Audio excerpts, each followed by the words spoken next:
Ketika Paulus mengaku bertemu dengan Mesias di padang gurun, perintah Yesusnya percaya atau jangan percaya? Nah, sekarang pertanyaannya, apakah Paulus Nah, menyampaikan Injil nah, kebenaran atau menyesatkan? nah, bukan masalah menyesatkan atau tidak menyesatkan Injilnya. Yesus mengatakan percaya atau jangan percaya. Orang Paulus menyampaikan kebenaran kok. Saya ulang lagi, perintahnya percaya atau jangan percaya. Percaya kepada kebenaran.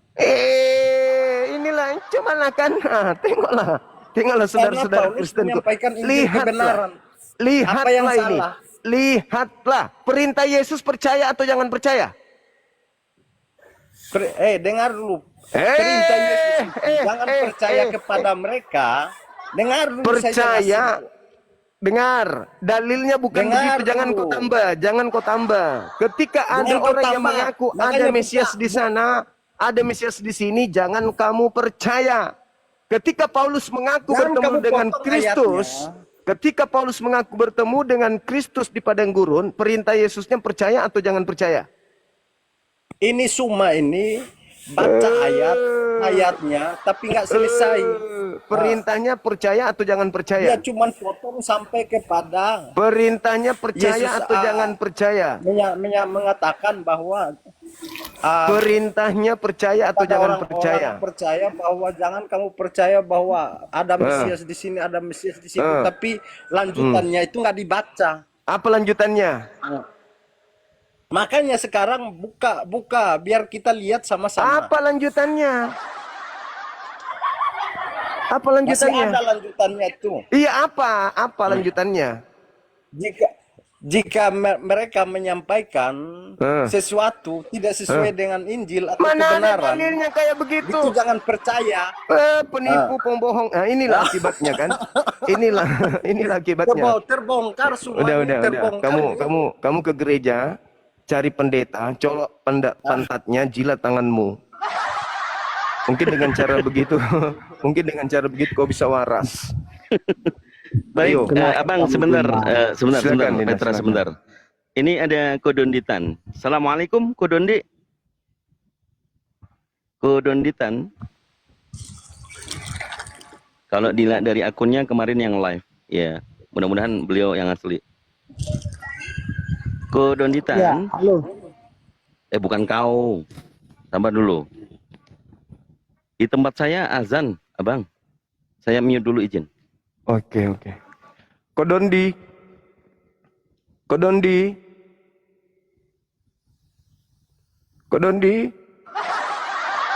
Kok bukan beliau ini. Kalau beliau langsung nyapa. Kodondi kalau jumpa sama saya itu langsung nyapa, nggak mungkin nggak. Ya, halo. Selamat sore, Juma. Iya. Sore anak jin. Perintah Yesusnya. Siapa nak jin Juma? Ya kau lah. Seperti ini ajaran Islam.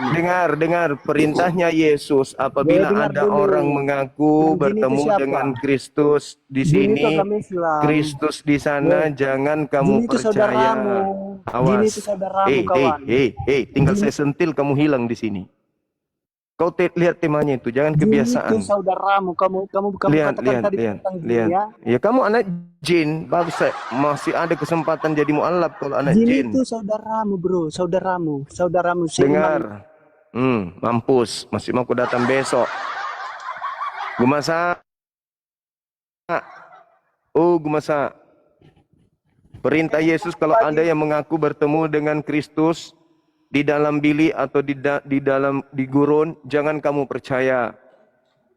Kenapa Siapa kamu percaya yang kepada bertemu Paulus? dengan Kristus di gurun rupanya?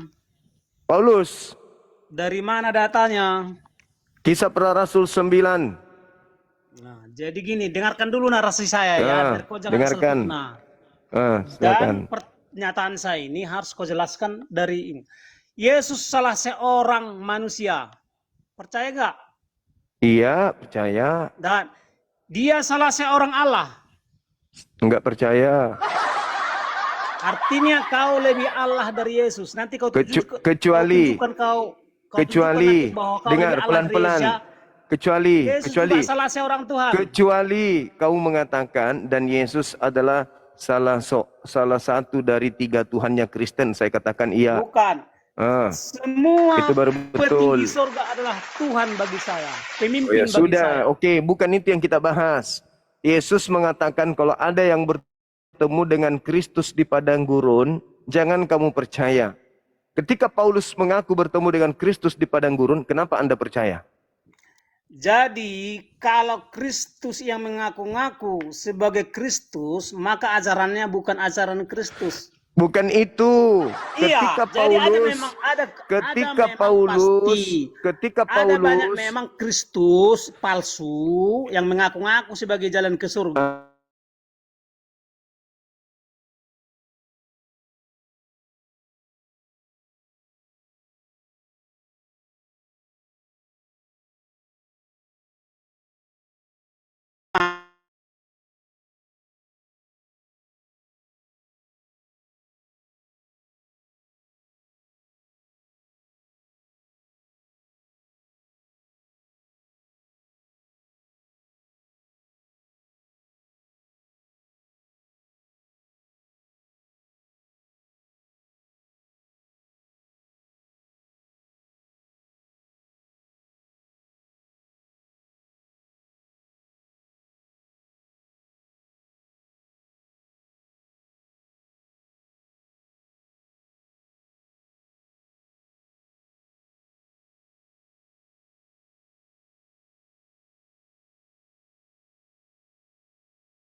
Banyak terkecoh dengan Yohanes 13:13 bahwa mengatakan di situ dari revisi TB yang pertama maupun yang kedua itu aku guru dan Tuhan.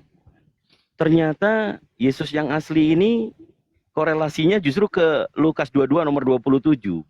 Dia adalah seorang pelayan. Begitu Abang Da, mungkin bisa Pak Rosrum juga mau silakan. Yesus yang asli ini dia mengatakan pelayan di tengah-tengah kalian gitu. Bukan Tuhan, tapi pelayan. Apakah ada Tuhan pelayan atau pelayan Tuhan? Ada. Tapi kalau Tuhan pelayan itu mustahil, kan begitu kan? Ya. Ya, silakan Abang Da. Iya, saya rasa teman-teman Kristen ini kan menjadi Kristen bukan karena data. Orang menjadi Kristen itu bukan karena, jadi pada masa proses pencarian, karena manusia itu kan punya tingkat intelijensi. Makhluk yang disebut manusia itu punya kecerdasan. Pada masa transisi antara cerdasnya seseorang dan berkeyakinannya seseorang tentang Tuhan, Kristen itu tidak mendasari dirinya dengan belajar. Jadi orang menjadi Kristen itu bukan karena proses. Berbeda dengan umat Islam. Umat Islam meskipun lahir dalam keadaan Islam, lahir nih dalam keadaan Islam. Tapi umat Islam itu dari sejak kecil, mereka membumikan di dalam tubuhnya Al-Quran. Contoh, ketika mereka kemudian masih kecil, mereka diajarkan menghafalkan surah-surah di juz 30 lengkap dengan terjemahannya. Artinya, mereka dididik untuk menjadi insan Al-Quran. Al-Quran menjadikan dirinya sebagai seorang Muslim yang bertumbuh dengan insan Qurani. Sedangkan Kristen, jangankan level anak-anak, level pendeta, pastor yang sudah bangkokan, sudah bau tanah sekalipun, mereka jauh dari Bible dan lebih cenderung kepada doktrin dan dogma saja. Ini yang membedakan kita. Sehingga pada nuansa bertemunya dua agama di meja akademisi, yang cenderung yang nampak di permukaan adalah Kristen selalu menyalahi data yang ada di dalam Bible itu sendiri. Karena kenapa? Itu tadi. Orang menjadi Kristen bukan karena data. Orang menjadi Kristen karena faktor keturunan. Karena faktor X. Kalau yang murtad. Bukan karena proses belajar. Tapi kalau di Islam, imannya bertumbuh berdasarkan dengan uraian Al-Quran yang sudah mendarah daging di dalam diri mereka. Jadi mereka membumikan Al-Quran itu sehingga hidupnya tidak pernah lepas dari Quran.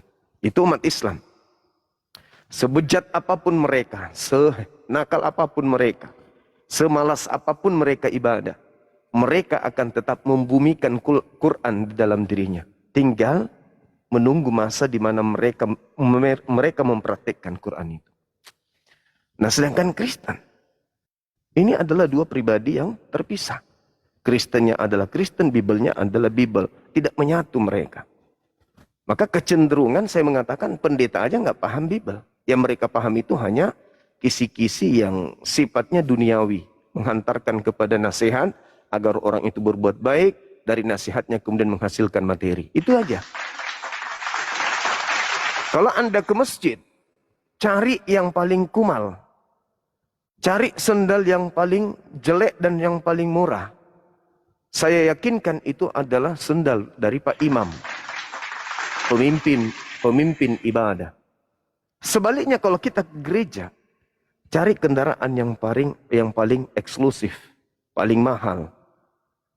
Lihat di dalam. Ketika mereka berbaur, entah itu lagi bernyanyi, menari bersama, cari pakaian yang paling licin, pasti itu pendeta. Atau pasti itu adalah pastor. Atau mereka tinggal di pemukiman. Cari rumah yang paling bagus. Dapat dipastikan 90% itu rumah pendeta. Bandingkan dengan imam yang kemudian tinggal di pemukiman-pemukiman masyarakat. Itu fakta, itu real. Kenapa? Karena mereka beribadah tidak mengharapkan materi.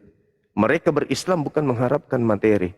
Mereka berislam karena mengharapkan apa yang menjadi keinginan mereka untuk bertumbuh menjadi orang yang beriman. Inilah pembedanya.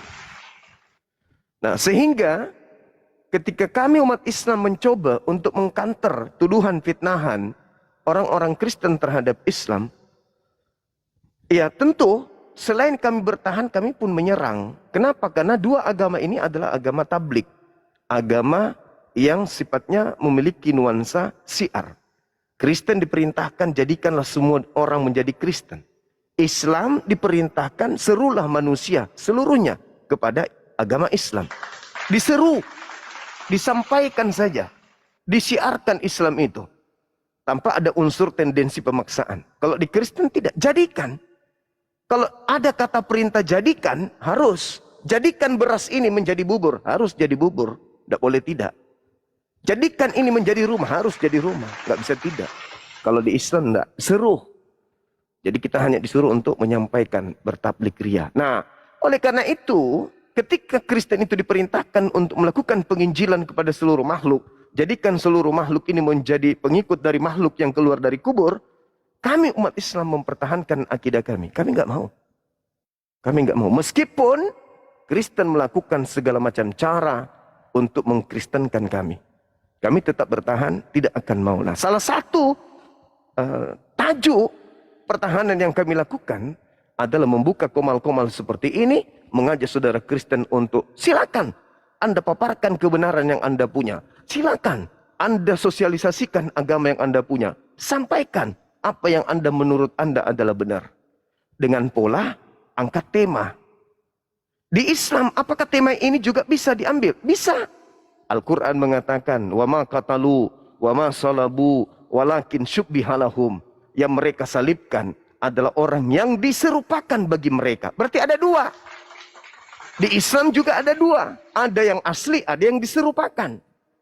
Berarti ketika berbicara mengenai Al-Masih atau Kristus, Islam juga memiliki itu, Kristen juga memiliki itu. Permasalahannya di Islam, Islam tidak pernah bertentangan dengan iman Islam itu sendiri dengan kitab sucinya. Berbeda dengan Kristen. Kitab sucinya mengatakan jangan percaya, praktiknya percaya. Kalau di Islam perintahnya sholat, kami sholat. Perintahnya puasa, kami puasa. Perintahnya percaya, kami percaya. Percaya kepada Allah, kami percaya kepada Allah.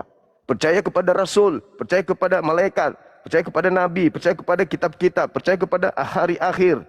Percaya kepada takdir baik, buruk. Kami percaya, perintahnya percaya. Tapi kalau Kristen disuruh percaya, malah sebaliknya. Contoh. Jangan percaya kalau ada yang mengaku bertemu Kristus di padang gurun. Praktiknya percaya. Kuduskanlah hari Sabat. Praktiknya batalin hari Sabat. Sunatkan kulubmu. Praktiknya jangan bersunat kulub. Jangan ada ilah lain di hadapanku. Praktiknya burung merpati jadi ilah. Yesus anak manusia juga jadi ilah. Bahkan Kristus yang datang kepada Paulus pun jadi ilah. Semua dibantah. Apa yang diperintahkan menjadi perintah primer, itu dibantah semua. Ulangan 4, peliharalah Tauratku, peliharalah perintah-perintahku dan laranganku. Jangan kau tambahi, jangan kau kurangi.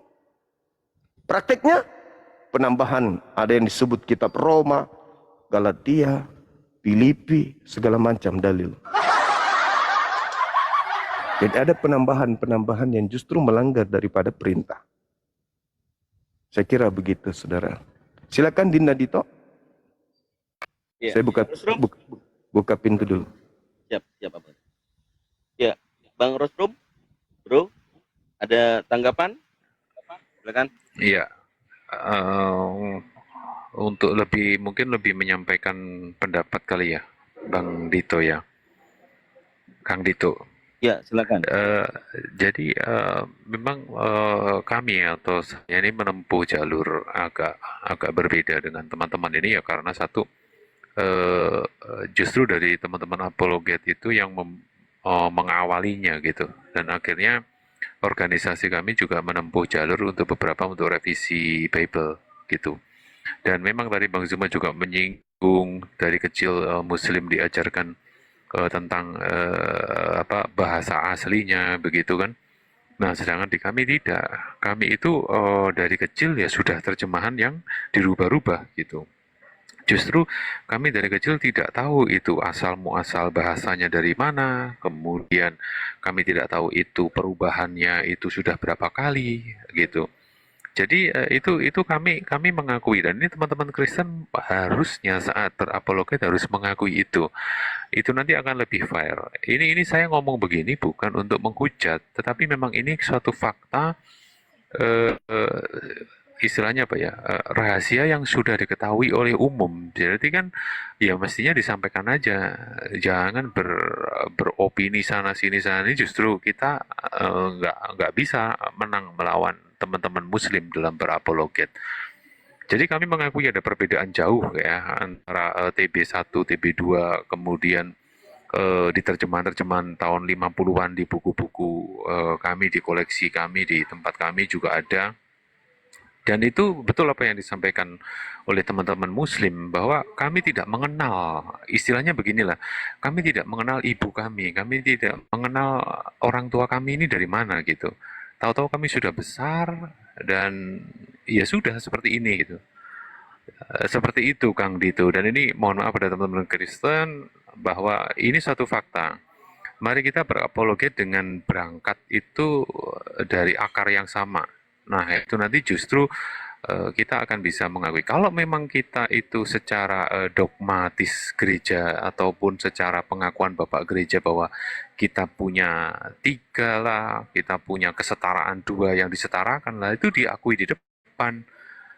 Bukan jadi 113, 331, kacau itu Kang Dito. Demikian sementara dari saya.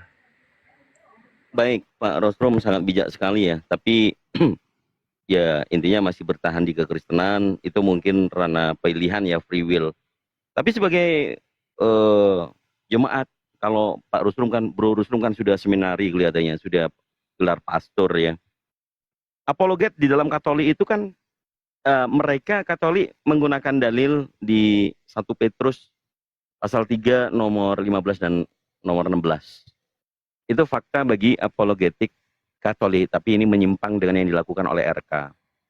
Ini di luar itu Protestan memang tidak memiliki anjuran KGK maupun perintah gereja ya, atau Lumen Gentium. Cuman begini, Bro Rusrum, kalau kita berdiskusi mencari kebenaran ya antara dua agama ini, pastinya kebenaran itu yang dicari adalah yang hak, bukan yang benar-benar kebetulan, bukan. Tadi yang Bro Rusrum sampaikan adalah kebetulan, sampai tidak mengenal induk daripada kitab yang dikatakan kitab sucinya. Namun begini bro, di dalam Torah, kalau di Al-Quran surah Al-Baqarah ayat 79, ada yang diubah-ubah, tapi masih ada kebenaran di dalamnya. Contoh, kalau Yesus mengatakan hanya diutus kepada Bani Israel dan memerintahkan murid-muridnya juga jangan sampai menyeberang ke kaum Samaria, melainkan tetaplah di domba-domba Israel yang tersesat, ya kan? Nah, ini yang kemarin Bang Zuma saya memberitahukan dalil bahwa yang sangat fundamental di dalam Torah, yang saat ini kelihatan masih perlu dibicarakan. Coba Bang Resrum, kalau Yesus memang diutus untuk kalangan Yakub atau Bani Israel, ada satu turunan dari Abraham yang akan memberitahukan hikmah seluruh bangsa di bumi. Itu merujuk kepada Rasulullah saya, Rasulullah kami, baginda Muhammad SAW. Silakan Bro Resrum cermati di Kejadian 22 nomor 18. Mungkin sebagai tambahan untuk renungan dan pembelajaran. Mungkin dari situ silakan dipahami, dibacakan, silakan. Sambil menunggu Bang Zuma, silakan. Kejadian 22 ya Bang ya? Iya, Kejadian 22 ayat 18 dan 19 sebagai keterangannya.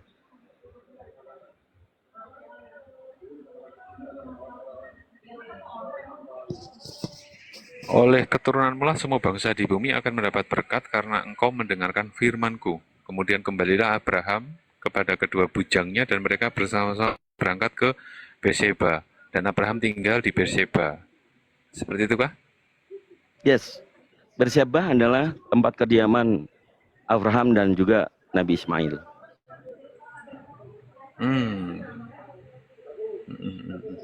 Ya, begini Bang, ini kan saya dari sisi kritik teks dan kritik sejarah ya. Memang kalau kita melihat dari definisi Mesias itu sendiri, kita tidak bisa menutup bahwa Mesias sendiri diartikan kalau sekarang teman-teman yang menyimak ini mau googling atau KBBI atau mungkin AI, itu memang Mesias itu orang yang diurapi, utusan khusus dari Tuhan, bisa dijadikan sebagai raja. Ya, itulah yang membuat kesalahpahaman tentang kata-kata tuan, guru, raja gitu. Nah, di sini ada satu kekeliruan dalam penulisan di Bible Indonesia ya, bahwa raja ini itu ditafsirkan sebagai raja yang di situ God gitu. Nah, ini ada beberapa contoh ya. Nah, untuk masalah kesinambungan antara keturunan Abrahamik sampai dengan Yesus itu kan memang ya dari sisi sejarah sudah fakta ya. Saya harus membahas yang bagaimana lagi gitu. Teman-teman jauh lebih tahu gitu. Nah, kembali lagi kepada tentang mesianik ya. Mesianik di dalam kekristenan itu kekristenan yang sekarang ya, itu mesianik lebih memang mengarah kepada ritual-ritual yang dibawa oleh bangsa Romawi gitu tentang mesianik itu. Dan memang di situ ada alkulturasi budaya yang di situ menjadikan satu dogma doktrin Bapak Gereja itu menjadi sedikit bergeser, menurut saya ya, sedikit bergeser. Seperti itu sih, Kang Dito. Mungkin dari teman-teman Kristen ada yang mau menanggapi atau menyanggah, silahkan. Ya, kita sabar dulu. Abang dah udah monitor, Bang? Udah, Dek. Siap. Iya. Kita sapa dulu Alexander. Selamat sore. Alexander Selamat sore. dibuka. Iya, dari Kristen, Bang? Iya, dulunya Bang. Tapi masih dalam pergumulan. Oh, dalam pergumulan. Bukan Muslim kan? Bukan. Oke, siap. Ya, silakan Abang dah. Kita tadi bahas tipis mengenai Kejadian 22 ayat 18, Bang. Iya, Itu dengan baik. Bang Rosrum. Silakan. Baik, Bang. Bismillahirrahmanirrahim. Kalau berbicara mengenai Nabi Ibrahim alaihissalam, Nabi Muhammad diminta kemudian untuk beriman kepada apa yang diwahyukan kepada Nabi Ibrahim, Ismail, Ishak, Yakub dan keturunannya. Di dalam Al-Quran surah Al-Baqarah ayat 136. A'udzubillahi minasyaitonirrajim. Qulu amanna billahi wa ma unzila ilaina wa ma unzila ila Ibrahim wa Ismail wa Ishaq wa Yaqub wal asbati wa ma utiya Musa wa Isa wa ma utiyan nabiyyuna min rabbihim la nufarriqu baina ahadin minhum wa nahnu lahu muslimun. Nah, jadi di data Al-Qur'an menerangkan wa nahnu lahu muslimun, artinya bahwasanya seluruh nabi yang diutus oleh Allah kepada Bani Israel yang diceritakan kemudian di dalam Al-Quranul Karim, itu kami beriman, kami percaya, dan menurut Al-Quran, ya memang kami harus beriman kepada mereka. Kemudian, kesimpulan ini, bahwasanya kami beriman kepada ajaran yang datang kepada para nabi, dalam hal ini Bani Israel, diutus pada mereka nabi, diwahyukan beberapa kitab kepada mereka. Itu prosesnya kemudian berjalan. Ketika kami membuka Bible, kami menemukan ada data di Kejadian 22 nomor 18 itu. Di samping itu kami juga menemukan terkait dengan Kejadian 12 nomor 3 itu. Dan ini cakupannya membahas tentang ya Islam, Kristen, dan semua agama yang ada di muka bumi ini. Kenapa saya mengatakan demikian? Karena polanya kita yang mengaku sebagai agama samawi, cerminan keyakinan kita itu adalah bahwa apa yang kita imani hari ini adalah hal yang menurut keyakinan kita itu memiliki sumber, yang mana sumber ini dari pencipta langit dan bumi. Nah, untuk itulah kemudian Islam tidak berdiri sendiri. Kristen juga kalau mau mengakui tidak berdiri sendiri silakan saja. Yang pada prinsipnya adalah di dalam Al-Quran ketika dikatakan wanahnu dan kami muslim berserah diri kepada Allah, maka komponen ini itu dimiliki oleh para nabi dan juga masih kami temukan di dalam Bible. Berserah diri. Yesus juga berserah diri. Nabi Musa berserah diri. Abraham berserah diri. Daud, Salomo berserah diri. Oleh karena itulah cerminannya antara dua agama Islam Kristen itu bisa kita lihat. Kalau Al-Quran ya nanti saudara tidak percaya. Tapi kalau kita berbicara mengenai dalil yang tadi, Kejadian 22 nomor 3 misalnya. Siapa yang mengutuk aku akan mengutuknya. Siapa yang memberkati aku akan memberkatinya. Dan olehmu, bangsa-bangsa akan mendapatkan berkat. Ini luar biasa nih. Yang kedua, nuansanya juga berbicara hal sama seperti itu. Kejadian 22 nomor 18 tadi. Oleh keturunan mula seluruh bangsa akan mendapatkan berkat. Kalau kita melihat struktur pengajaran Musa dan juga implementasi apa yang disebut firman atau kalam dari langit kepada dia, maka cakupannya hanya untuk Bani Israel tok. Dengan kata lain, ibarat meja makan, kita nggak diundang ke sana untuk makan. Lapar dong kita. Atau kita harus mencari makanan di luar sana yang tidak disediakan untuk kita di meja Abraham. Atau di meja Musa. Cerminannya kepada Yesus pun sama. Aku diutus hanya kepada domba yang sesat dari umat Israel. Bahkan Yohanes 17 nomor 9, aku berdoa bukan untuk dunia. Bahkan Yesus berpesan kepada muridnya agar jangan ke bangsa lain. Lalu bagaimana? Bagaimana ceritanya dari keturunan Abraham bisa dunia ini mendapatkan berkat? Sedangkan Kristen datang itu unsur pemaksaan. Pemaksaannya di mana? Ada tembok yang begitu tinggi yang harus diseberangi oleh Kristen. Aturannya seperti itu. Tetapi Kristen curang. Kenapa curang? Karena menanggalkan petua-petua Yesus yang menjadi dasar ajaran Yesus kepada Bani Israel. Contoh yang tadi. Waspadalah kepada Kristus yang palsu.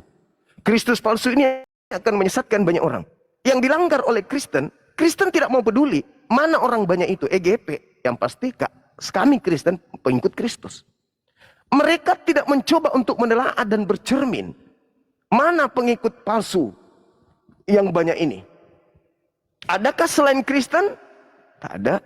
Cuman Kristen di luar Yahudi yang mengaku sebagai pengikut Kristus. Naifnya, Yesus di dalam tataran pengajaran kepada Bani Israel memiliki submateri dan kisi-kisinya jelas. Apa kisinya?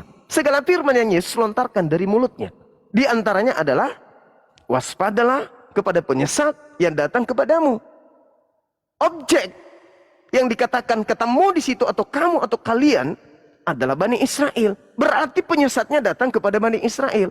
Mengaku bertemu dengan Mesias di padang gurun. Mengaku Mesias bertemu dengan Mesias di dalam bilik rahasia. Atau temeong dalam bahasa Yunani. Artinya bahwa hal-hal seperti ini harus ditabrak oleh Kristen. Sehingga yang terjadi adalah seakan-akan Kristen yang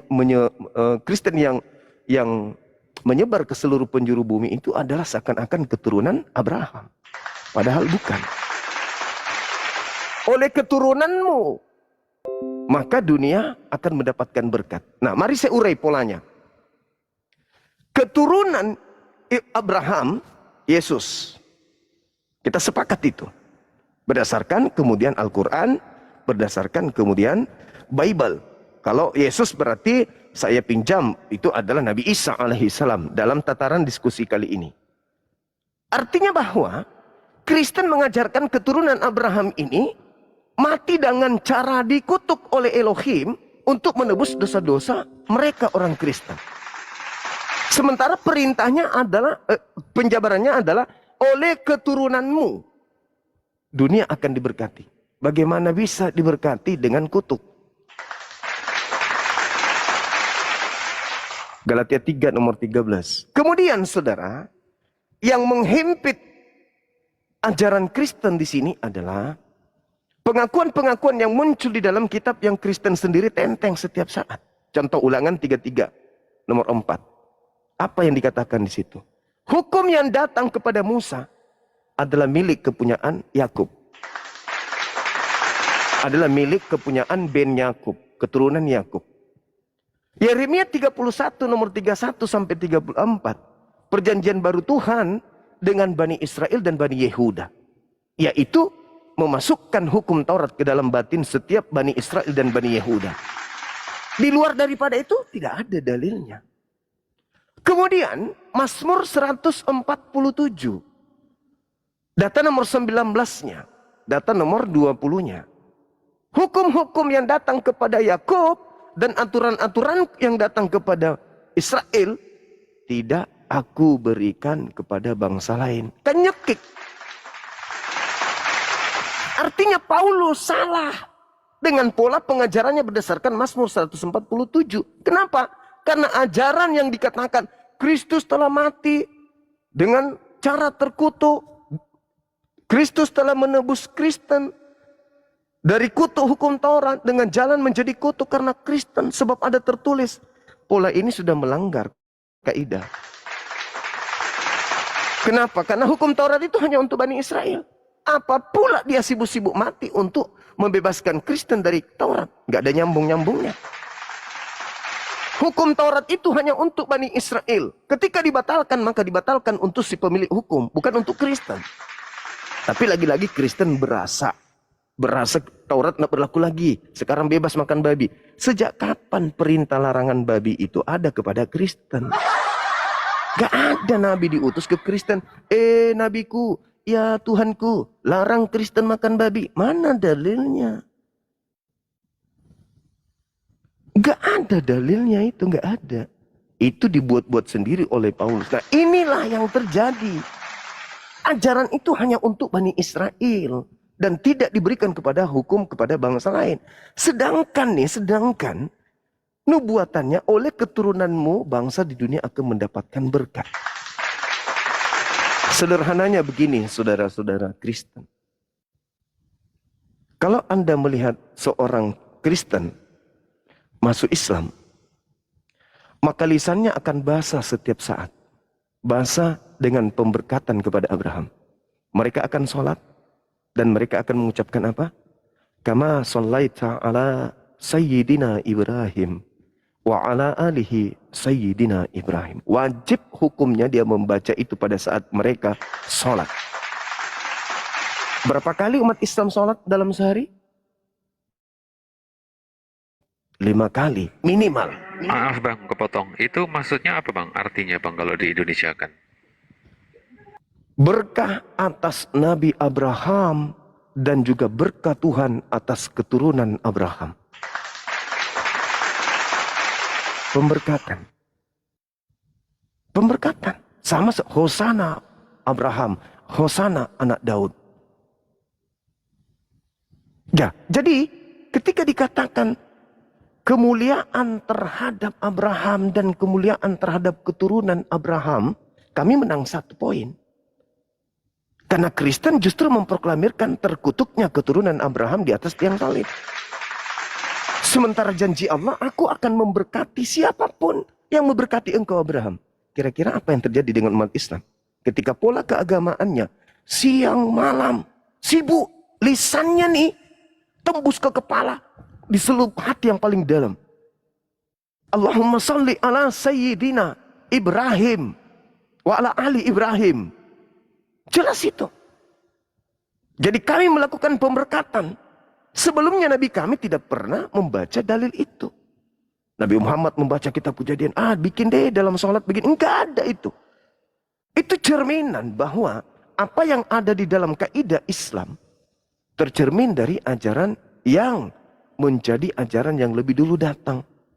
Nah sekarang kalau Indonesia penuh dengan umat Islam, maka Indonesia penuh dengan manusia yang melakukan pemberkatan kepada Nabi Abraham. Dan kalau itu terjadi, bumi Indonesia diberkati oleh Tuhan. Bagaimana kalau seluruh dunia ini penuh dengan umat Islam? Maka seluruh dunia ini akan diberkati oleh Tuhan. Sebaliknya, mohon maaf nih, sebaliknya. Kalau orang Kristen ditanya, apakah Ismail itu anak sah atau anak tidak sah? Orang Kristen akan berlomba-lomba mengatakan Ismail adalah anak yang tidak sah. Seorang laki-laki memiliki anak yang tidak sah, berarti laki-laki itu pesina. Minimal bersina sampai anak-anaknya ada. Berarti dengan kata lain, Kristen telah mengutuk Abraham. Mengutuk di sini mencela, menghina, merendahkan. Barang siapa yang menghina, barang siapa yang mencela, barang siapa yang memburuk-burukkan engkau, maka aku pun akan memburukkan dia. Barang siapa yang mengutuk engkau, dalam bahasa Yunani katara, mengutuk, mencela, menghina, merendahkan, menghinakan, maka aku pun akan menghinakan, merendahkan, mencemarkan dia. Nah sekarang Kristen ditanya, wahai saudara Kristen, siapa Ismail ini menurut kalian? Kuda apa? Kuda liar. Keledai liar katanya. Apalagi anak zina, anak tidak haram.